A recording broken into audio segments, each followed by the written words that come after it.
Imagine losing the love of your life via a broken bar and then, while you're still trying to breathe through the grief, someone you trusted rips your child away from you. That's exactly what happened to me. My wife died in a fire while I was hundreds of miles away on a work site. But the real tragedy? My own mother-in-law made sure my daughter believed I was the enemy. I lost my wife, and then I lost my daughter. For years, she hated me broken bar until I made sure the truth came out, and my mother-in-law's perfect little world burned to the ground. If you've ever been betrayed by someone you should have been able to trust, hit that like button. Subscribe for more stories where karma comes knocking harder than anyone expects. Now a broken bar. Let me tell you how I lost everything and then took it all back. My name's Mark, and I thought I had the perfect life. I was married to Claire for 10 years. She was the kind of person who made any room brighter just by walking in. We had a daughter, Lily, who was 9 years old at the time, with Claire's gentle eyes and my stubborn streak. Life wasn't perfect. I worked long hours as a construction site manager, often traveling for weeks at a time, but we made it work. Or so I thought. Then came the night that would shatter me. I was 300 miles away when I got the call. There had been a fire at our home. They told me Claire was gone before the firefighters could get her out. My chest felt like it had been caved in.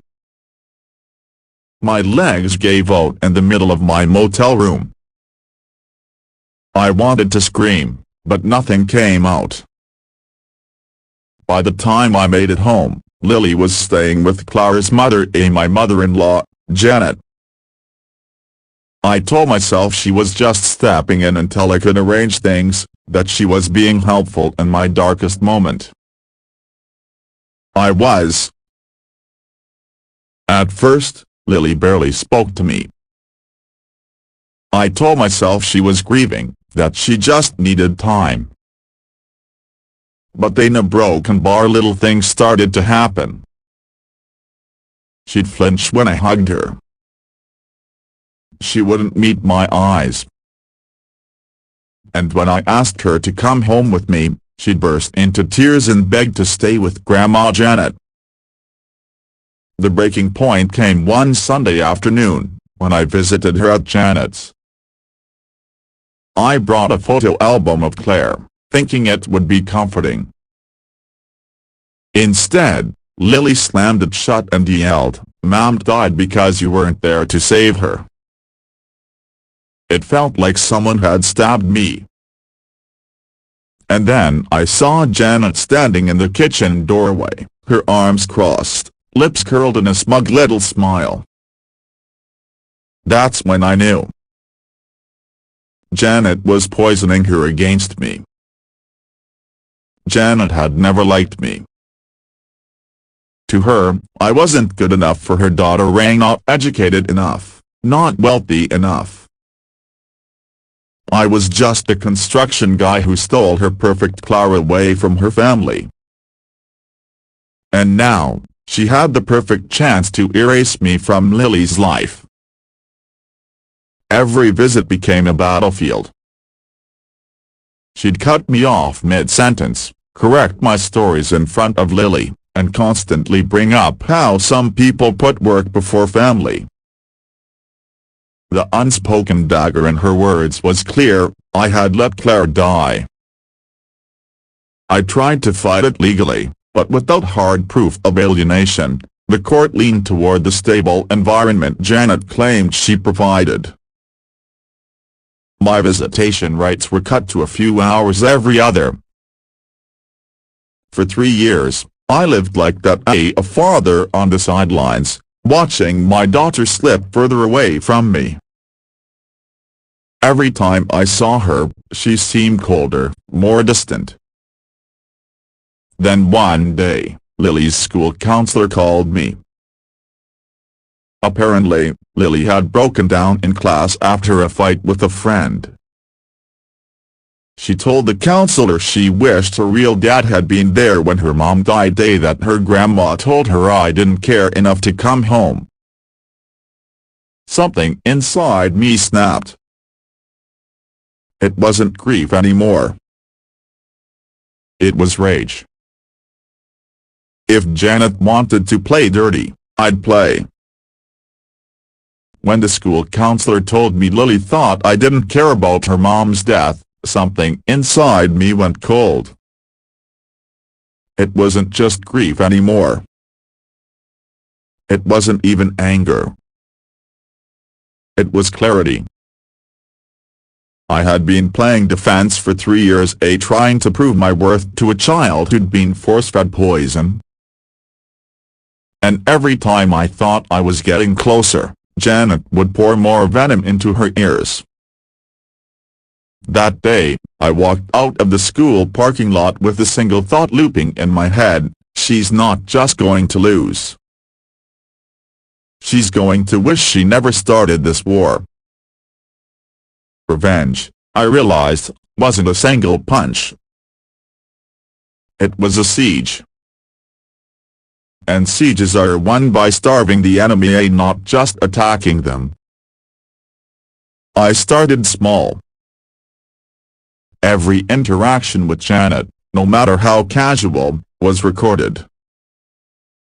I bought a discreet pen recorder and an audio app that ran silently in my pocket. I learned her tells out the way her voice would rise half an octave when she was lying, the smug pause before she corrected me in front of Lily. And I didn't challenge her. I let her think she was winning. Because a confident enemy talks more. And the more she talked, the more she hung herself.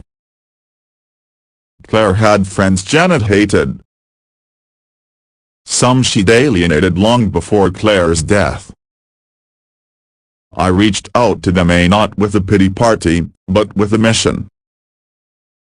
Megan, Claire's closest friend, was the jackpot.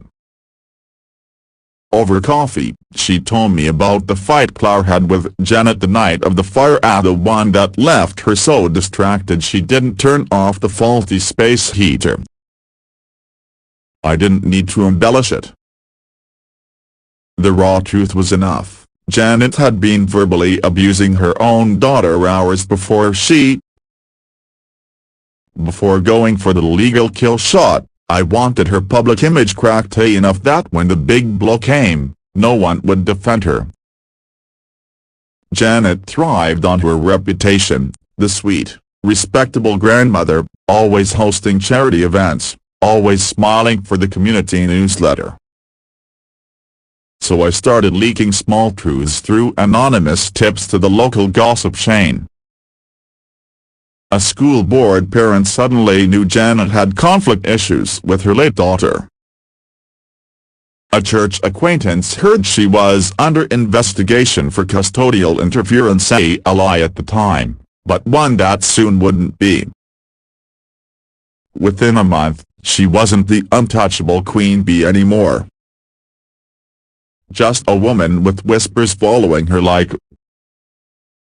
I knew she lived on a mix of her late husband's pension and investments. That's comfortable, but not untouchable. One of Claire's friends worked at her bank. Perfectly legal, she couldn't give me numbers, but she casually mentioned that Janet was in the middle of remodeling her kitchen and dipping into savings. A plan sparked. I anonymously tipped off the contractor about rumors that she might be sued soon. He slowed the work and demanded payment up front. This left her scrambling to move money around, creating paper trails I could later use to prove financial instability in court. The first real knife twist came on Lily's 13th birthday. Janet loved making a spectacle of it every year, huge parties, expensive gifts, making me look like the broke, absent father who showed up with a card. Not this year. Using my recordings, I had enough to request a temporary modification of visitation through the court citing emotional harm. The date of the hearing? 2 days before the party. When the judge ordered Lily to spend her actual birthday with me, Janet's face went pale in court. I didn't just give Lily a nice day. I made it the best day she'd had in years. Just us, no drama, laughing over pancakes, watching old home videos of her mom.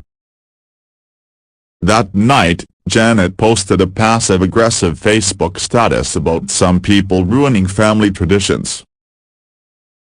The comments were full of people asking what happened and she didn't dare tell them the truth. By now, my lawyer had a binder thick enough to stop a bullet full of recordings, counselor reports, and sworn statements from Claire's friends. We filed for primary custody and supervised visitation for Janet. And because of Megan's testimony about the fight before the fire, we added emotional abuse and defamation to the list. The court date was set. But I wasn't done. 2 weeks before the hearing, Janet hosted her annual neighborhood fundraiser at her social crown jewel. I made sure I was there, dressed in my best suit, smiling like the cat who knew exactly where the canary was hiding. Halfway through her speech about family values, my lawyer walked in and served her the lawsuit. In front of 50 people. Gasps. Silence. The kind of hush where you can hear every wine glass being set down. Janet tried to keep talking, but her voice shook. She excused herself, but by then, the whispers had already. Local papers don't care about most custody battles. But they do care about respected community figure faces emotional abuse allegations. The week before court, an article appeared quoting anonymous sources about how Janet had alienated her granddaughter from her father after the mother's tragic death. She called me, screaming, but I didn't pick up. Instead, I let her leave a furious voicemail which I promptly sent to my lawyer as proof of harassment. Court was brutal for her.